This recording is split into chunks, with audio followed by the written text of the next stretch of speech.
Oke, di soal berikutnya ini adalah syarat kecukupan untuk menyatakan apakah pernyataan itu cukup atau tidak untuk menjawab pertanyaan. Nah, dari sini ada nilai X min Y adalah merupakan bilangan ganjil. Kita tentu paham bahwa dua bilangan, suatu X min Y, itu akan menghasilkan bilangan ganjil itu ada ketika bilangannya itu berbeda. Jadi ketika ada dua kemungkinan berarti. Ketika kalau X-nya itu adalah ganjil, maka Y-nya itu genap. Jadi ketika keadaan pertama seperti ini, ganjil dan genap, berarti X min Y adalah bilangan menghasilkan bilangan ganjil, pengurangannya. Begitupun dibalik. Ketika X-nya genap dan Y-nya adalah ganjil. Jadi genap dikurangi ganjil itu akan menghasilkan bilangan ganjil. Itu penerjemahan untuk yang pertanyaannya. Sekarang kita buktikan apakah dia bisa terbukti atau tidak dengan pernyataan-pernyataan yang diberikan. Dari pernyataan 1 nih, ada X plus Y adalah genap. X plus Y itu bilangan genap. Oke.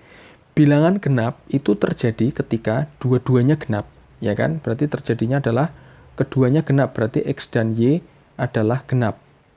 Atau X dan Y itu dua-duanya adalah ganjil, ya enggak? Ketika genap tambah genap, hasilnya genap. Ganjil tambah ganjil, hasilnya juga ganjil. Itu keadaannya menghasilkan bilangan genap untuk X plus Y. Nah, apakah keadaan ini ketika X, Y-nya itu sama-sama genap, atau X dan Y-nya itu sama-sama ganjil, kita bawa ke keadaan atau pertanyaan yang diberikan X min Y-nya apakah ganjil gitu. Ketika keadaan X genap dan Y genap, berarti X min Y itu adalah bukan ganjil. Berarti ini jawabannya bukan ganjil, ya enggak? Oke, sekarang kita bawa lagi. Ketika ganjil, berarti ganjil dan ganjil. X min Y, ganjil dikurangi ganjil, itu akan ketemu siapa? Bukan ganjil lagi.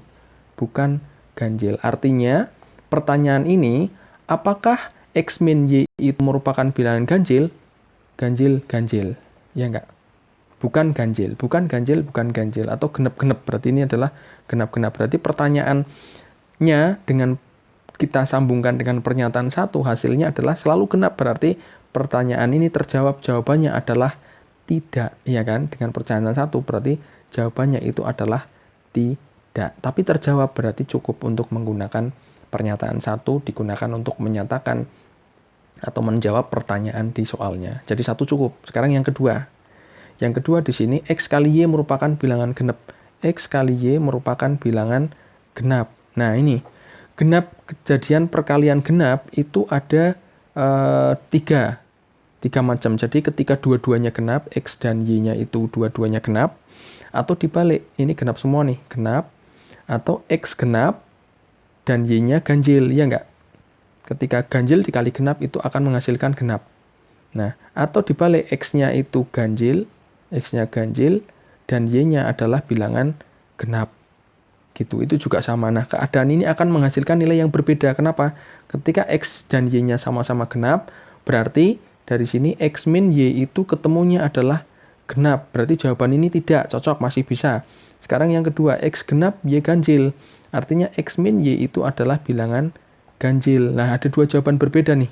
Dari dua kemungkinan ini saja sudah menemukan, oh bisa genap, bisa ganjil. Berarti dua tidak cukup digunakan untuk menjawab pertanyaan. Gitu ya, bisa dipahami ya, oke ya. Artinya, yang penting kita tahu jawabannya. Iya saja atau tidak saja, nggak boleh dua-duanya. Oke, itu nomor 17. Berarti pernyataan 1 saja yang bisa digunakan untuk menjawab soal.